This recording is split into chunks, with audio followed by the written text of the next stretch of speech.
Hola, muy buenas a todos y bienvenidos una vez más a mi canal. El día de hoy vamos a continuar con nuestra serie de ejercicios del tema de dinámica de movimiento parabólico y semiparabólico. Recordad que todos los ejercicios los saco del libro de dinámica de Bill Johnson de la novena edición y el problema que vamos a desarrollar es el problema 11.103, el cual nos muestra este escenario con un terreno que se encuentra inclinado con respecto a un horizontal por un ángulo alfa, el cual nos dicen que vale 5 grados. Y bueno, en lo alto está un golfista, el cual golpea una pelota de golf, que yo le he representado un círculo rojo. Desde una posición A la golpea y esta sale disparada con una velocidad inicial v sub o, que equivale a 160 pies por segundo. Y además con un ángulo respecto al horizontal θ, el cual vale 25 grados. Y bueno, lo que nos piden hallar es la distancia d, a la cual, ¿no? Aquí está la trayectoria de la pelota que va a tomar. La pelota, una vez que choca el suelo en B, esa es la distancia que nos piden hallar. Muy bien, entonces, para realizar este ejercicio, que de movimiento parabólico, una vez más, como habíamos mencionado antes, tenemos que establecer nuestro origen de coordenadas. Entonces, nuestro origen de coordenadas puede ser cualquier punto, puede ser el punto A, puede ser el punto B, en este plano 2D quizás puede ser aquí también, o aquí, o aquí. En este caso yo voy a elegir como mi origen de coordenadas aquí.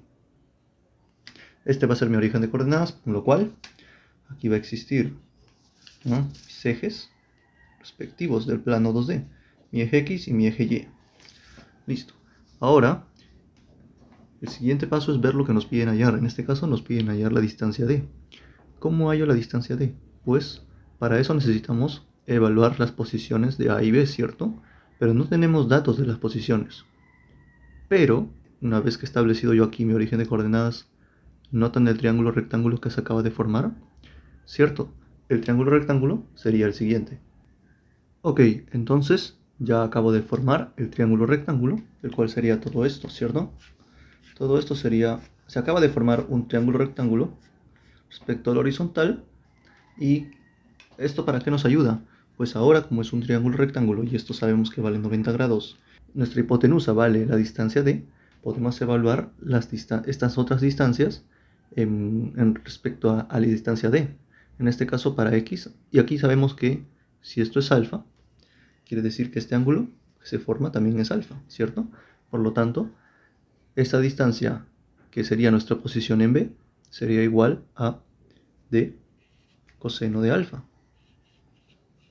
Mientras que esta otra distancia, que sería la altura, ¿no?, de la posición inicial de la pelotita, sería de seno de alfa. Y listo.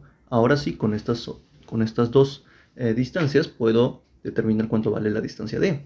Entonces vamos a trabajar de forma independiente con nuestros movimientos en cada eje. En este caso vamos a comenzar con el eje X, el cual presenta un movimiento uniforme, MRU, que tiene esta fórmula, ¿cierto? En donde la posición final va a ser igual a la posición en B. La posición inicial va a ser igual a la posición en A. Y la velocidad en X, sabemos que esta velocidad la podemos descomponer, como ya hemos visto, la podemos descomponer en por componentes rectangulares, ¿cierto? La podemos descomponer en una velocidad en X y una velocidad en Y, donde tenemos que tomar en cuenta los signos. Y bueno, aquí notamos que en ambos casos son positivos ambas velocidades. Entonces, la velocidad en X simplemente va a ser igual a la velocidad inicial por el coseno del ángulo θ. Y finalmente el tiempo t, que es nuestro tiempo de vuelo del movimiento parabólico. Despejamos el tiempo y el tiempo va a ser igual a, en este caso, la posición en A con respecto a X. Nos damos cuenta que la posición en A está prácticamente en el mismo eje Y, por lo tanto su posición es 0, y por lo tanto esto se anula. Por otra parte, la posición en B, ya hemos visto que por esto está a de coseno de alfa. Y finalmente esto lo pasamos a dividir y este es el tiempo que nos de vuelo respectivo, ¿no? Este sería la distancia d por el coseno de alfa, dividido todo entre la velocidad inicial por el coseno del ángulo θ. Listo. Ahora ya no tenemos nada más que hacer acá y por lo tanto nos pasamos ahora al movimiento uniformemente variado, es decir, el MRV, donde nos dicen que la velocidad, bueno, aquí tenemos la segunda ecuación, He elegido esta porque en estos momentos no me interesa trabajar con la velocidad de y en el ángulo, en la posición B. Por lo tanto, ya que no quiero trabajar con velocidades y quiero trabajar con posiciones, me conviene usar esta segunda ecuación, la cual es esta. Entonces, comencemos. La posición final, quiere decir la posición final en B, ¿cierto?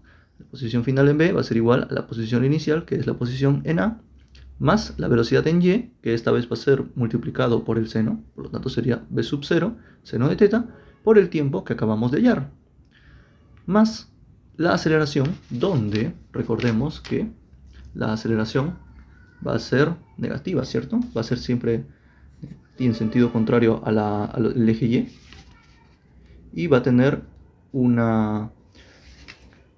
¿Y qué magnitud va a tener? Como vemos aquí, la velocidad inicial es de 160 pies por segundo.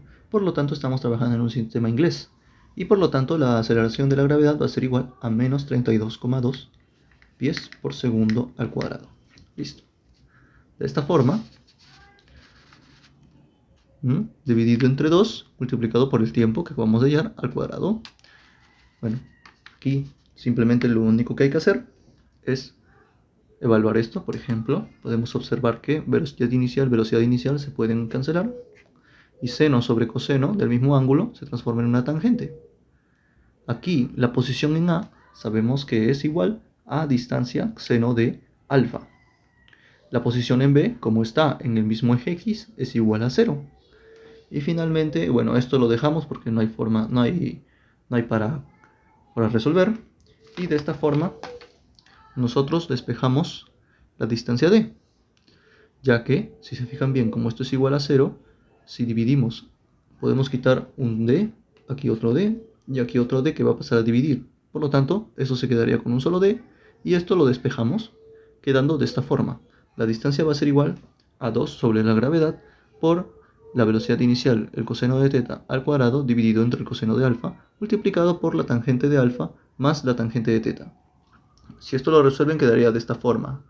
Y por lo tanto, lo único que hay que hacer es, bueno, ¿no?, poner los datos respectivos, que ya los tenemos todos, y de esta manera la distancia les va a quedar con un valor de 726,06 pies.